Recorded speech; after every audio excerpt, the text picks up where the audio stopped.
Olá, este é o programa Minutos que Transformam, um programa devocional da Igreja Presbiteriana dos IPs.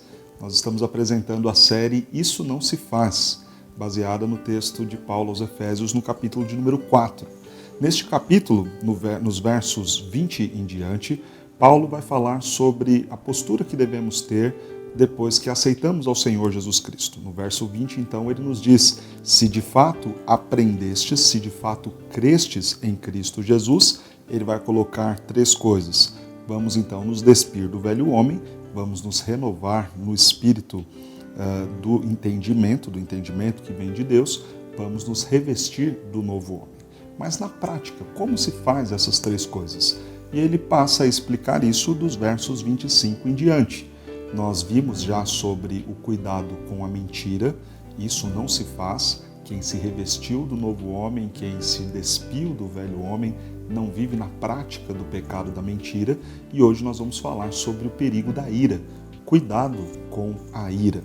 O texto nos diz então, Efésios capítulo 4, versos 26 e 27, nos diz assim: irai-vos e não pequeis, não se ponha o sol sobre a vossa ira, nem deis lugar ao diabo.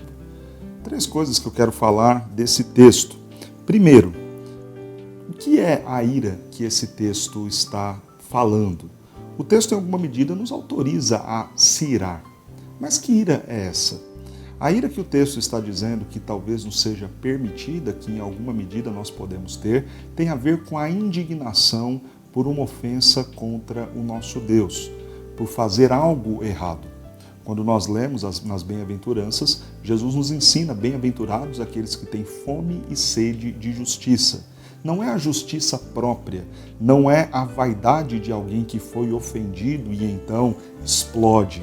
Estamos falando de alguém que tem fome e sede da justiça de Deus, que no momento em que percebe que Deus foi em alguma medida ofendido por um ato de injustiça, de pecado, de ofensa ao Senhor, então o Senhor foi entristecido. Então, quando nós percebemos isso traz algum tipo de indignação, de revolta em nosso coração, isso nos é permitido. Exemplificando, quando eu vejo então talvez uma criança sendo agredida, alguém desviando dinheiro público que deveria ir para a saúde, que deveria ir para a educação, e isso gera revolta em meu coração, gera indignação em meu coração, esta é uma ira permitida. É claro que o texto não está falando daquela raiva e daquela fúria que vem em nossos corações quando os nossos interesses são em alguma medida violados e atentados. Estamos falando então quando Deus é ofendido e eu então fico indignado com isso. Diante desta explicação de que tipo de ira é essa, vejamos, a ira pecaminosa não nos é permitida. Essa ira, então, fruto de um coração vaidoso que foi contrariado, não nos é permitida, nada tem a ver com ser uma nova criatura em Cristo Jesus. Quem se despiu do velho homem não tem o seu ego inflado ao ponto de, enquanto ele for contrariado, estourar, explodir e brigar com tudo e com todos. Cuidado com isso, esse não é um comportamento que glorifica a Deus. Segundo, cuidado com o rancor. O texto diz: não pequeis, a ideia de explodir pela minha vaidade, mas também não se pôr o sol sobre a minha ira. Por mais até que eu tenha alguma indignação justa, eu não devo me colocar na condição de Deus e juiz e ficar alimentando o rancor, a mágoa durante dias e dias e dias, como se eu tivesse sido o grande ofendido da história. Deus é juiz e sabe a hora certa de tratar com aqueles que lhe ofendem. Mais uma vez trazendo o exemplo prático, imaginemos então o caso de você ver o desvio de verbas públicas. É claro que aquilo gera uma indignação justa. Nós sabemos que isso contraria os princípios do que Deus dá aos governantes, para que eles governem para o bem do povo.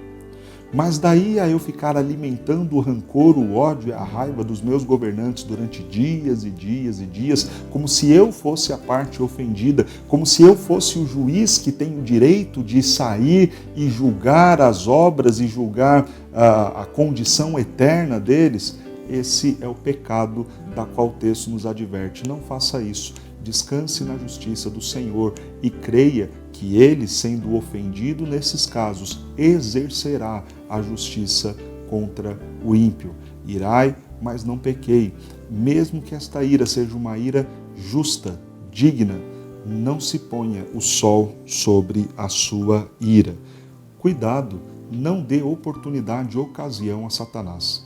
Quando o nosso coração está irado, quando a gente sai do controle, nesse momento Satanás vem com situações, tentações que nos farão cometer pecados ainda maiores. Então, quando o meu eu foi, de alguma medida, contrariado e atingido, eu dou lugar à minha ira, eu extrapolo, explodo, porque esta minha vaidade não me permite ser ofendido, humilhado, contrariado. Então eu alimentei rancor, mágoa em meu coração. Eu dei espaço para que Satanás criasse situações oportunas para que eu cometesse pecados ainda maiores. Que pecados seriam esses? A violência, o homicídio, a agressividade em todas as suas formas.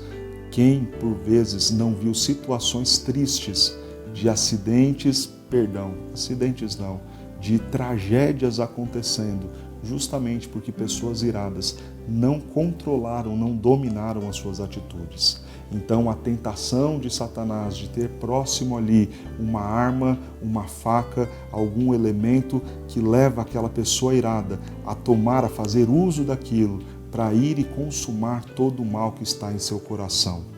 Pensei em algo muito exagerado, eu sei. Talvez você diga, mas pastor, eu não vou matar ninguém. Que bom.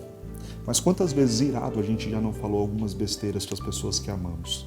Quantas vezes irado, magoado, com muito rancor, a gente não ofendeu pessoas que amamos profundamente? Nosso esposo, nossa esposa, nossos filhos, nossos pais, pessoas a quem nós damos grande valor e importância em nossas vidas, mas por conta da ira, por conta de um descontrole, de uma vaidade sem tamanho que há em nós, por conta do rancor que passou dias e dias se acumulando, nós vamos lá e despejamos um tanto de palavras das quais a gente até se envergonha depois. Cuidado, isso não se faz. Cuidado com a sua ira. Sejamos mansos e humildes. Jesus nos convida a fazer isso. Aprendei de mim, que sou manso de coração. É isso que devemos fazer. Jesus estava ali na cruz, calado, como uma ovelha muda diante dos seus tosqueadores, sendo humilhado e ofendido, mas entendendo que toda aquela situação triste era uma ofensa muito maior ao Pai do que a ele mesmo. Ele confiou então na justiça do Pai e o Pai fez justiça. Ele morreu, cumpriu a pena e a punição que era para ser minha e sua, mas o Pai o honrou, o ressuscitou ao terceiro dia e lhe deu o nome que está acima de todo nome, o nome de Cristo Jesus, do qual diante dele todo joelho se dobra e toda língua confessa que ele é Senhor e Rei. Façamos aquilo que Cristo fez. Cuidemos então do nosso coração, para que ele, ainda que se ire pelos motivos justos, a ofensa feita a Deus, não acumule, não guarde, não peque, não extrapole, não dê lugar a Satanás. Que Deus te abençoe.